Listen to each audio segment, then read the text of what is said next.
Welcome back to ΣιβιλNet. I'm your host, Patrick Elliott. I'm delighted to be joined today by Tinatin Khidasheli, the former Georgian defense minister, in fact, the first female Georgian defense minister, and probably the first and only female defense minister in the Caucasus.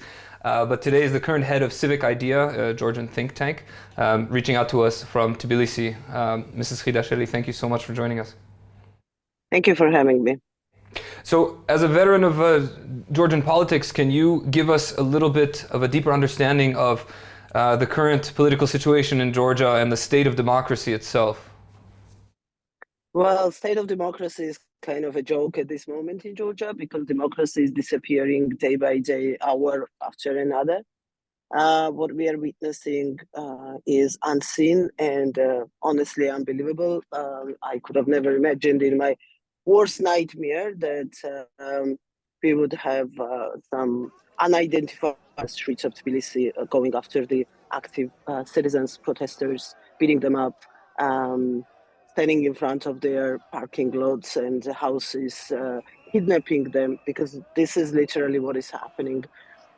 Some unidentified people are kidnapping activists and beating them up, and then they end up in prisons. At the police department, sorry, not the prisons, but at the police detention. And then the courts do not even ask the questions, do not even care about the circumstances. They just issue 7 days, 12 days, 14 days, sometimes 2 months imprisonment time. At the same time, our political, ruling political party that is playing house these days, calls itself parliament, government, different names.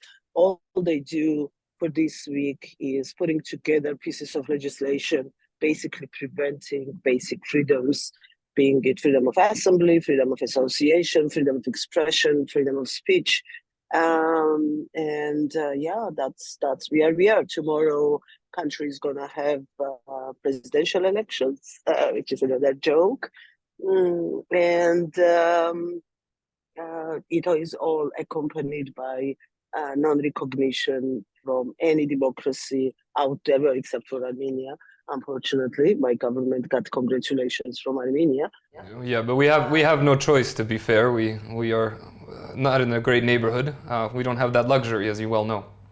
Well, usually there is always a choice, but that's fine. I mean, it's okay. That's not a big problem. So we have, plus to all of that, we have also this illegitimacy problem in a country that is obviously going to be a bigger problem in a long term than what happens with the current sitting self-proclaimed government. Can you tell us what are the perceived key factors that are contributing to, let's say, the weakness, the inability of the pro-Western opposition to mount some kind of leadership? These protests seem pretty grassroots. The opposition is nowhere to be seen. What's going on there?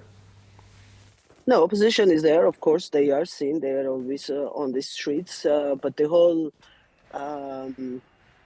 idea of this protest and the beauty of this protest is that it's self-grown. It's grassroots, as you said. It's very much anger on the streets, displayed by the citizens without any particular political organization or political institutional setup. And we see it as one of those moments that actually brings to radical change, because that's exactly what happened in the 80s when we were splitting from the Soviet Union. This is how it all started. It all started on the streets, out of the anger of the average citizen.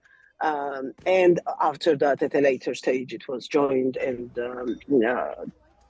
headed by the political dissident movement at that time. So this is something what we see right now. We have 4 political groups who are sort of legitimate, let's put it this way, legitimate people elected political parties. Those are the ones who crossed the barrier in these elections.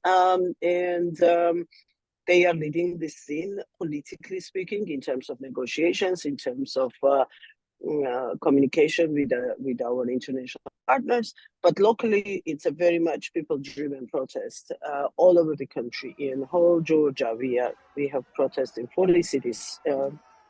I did not even know we had 40 cities, but we actually have protests in 40 cities and all day long. Today in Tbilisi, we are going to have 19 different protests of different professions, different groups. And at the end of the day, late afternoon, they all get together on Rustaveli Avenue in front of the parliament where you get the big crowds.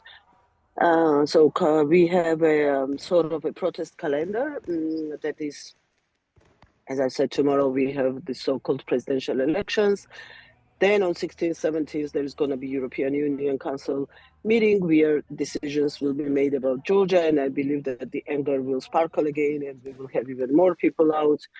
And then on 29th of December, Georgian Dream is planning to hold the inauguration of the newly appointed president that they will appoint tomorrow.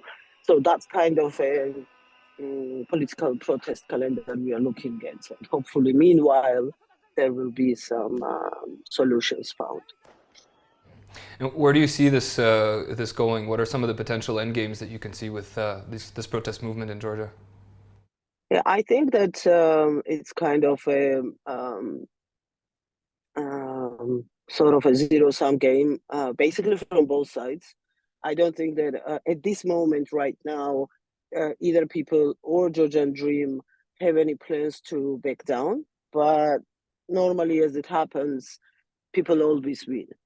And I don't think Georgia 2024 is going to be different from that. It's going to take longer than somebody might have expected.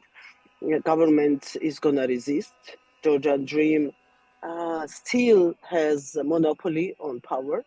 We have public service crackdown. We have cracking of the system in public service. There are lots of public servants who are protesting against the political elite. We have lots of statements. We even had a rally of the public servants 2 days ago. Never seen, never ever before we had public servants protesting against the sitting government, but we still do not have high political figures joining them.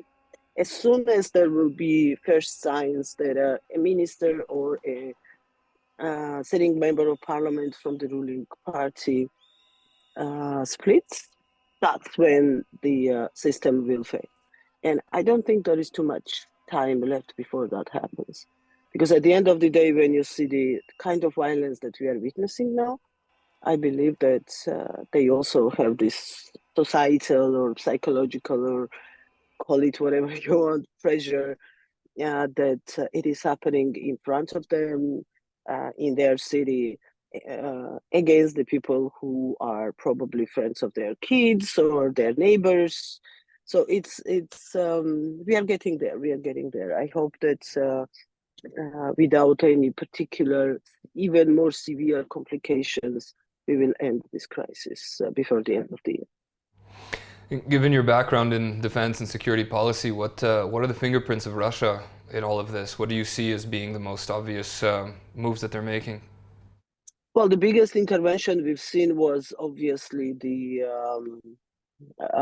elections, because this time, different from all previous times, we had basically openly demonstrated Russian support of the political party that was in power. We've never seen it before. Never, ever Russian government made any effort publicly to support any Georgian government. And this time it was there, both politically as well as financially.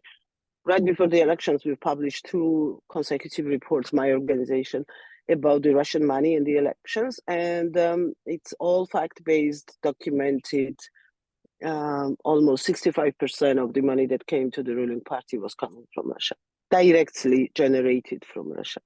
So that was like the biggest blow of their actual connections and their actual alliances with Moscow that we've ever seen. But other than that, of course, the information space is very much dominated I mean, GD-run information space is very much dominated by the Russian narratives and Russian type of propaganda. And finally, what advice would you give Armenia and our civil society in our ongoing Western pivot away from Russia? What can we learn, and how can we avoid Russian interference and political backsliding?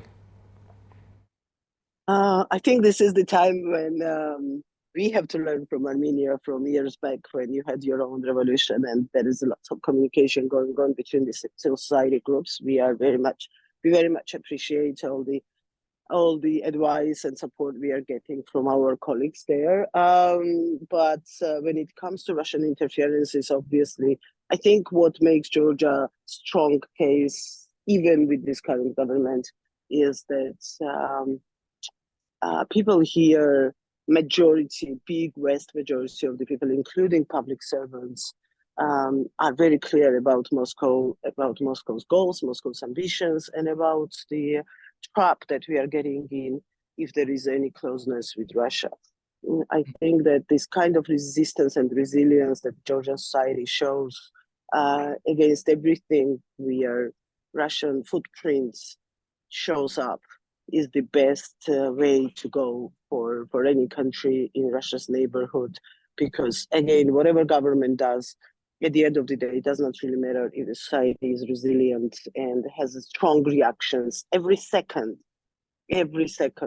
Russian presence becomes visible and clear. And are you seeing any kind of growth of or expansion of European or Western support for Georgia's protest movement?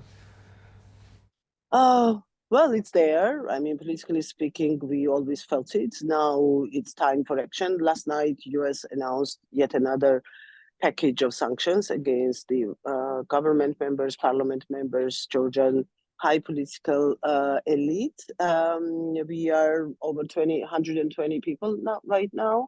And I believe that it's going to continue, but that's not good enough. We are waiting. We need a little bit more. We need things like President Macron is trying to do, direct involvement of the high officials in this matter, because I believe that Bidzina Ivanishvili and this gang, which calls itself a government, is ready for a fight, but I don't believe that they are ready for a fight against the West, and we need Western governments, again, being directly involved. Sanctions are important.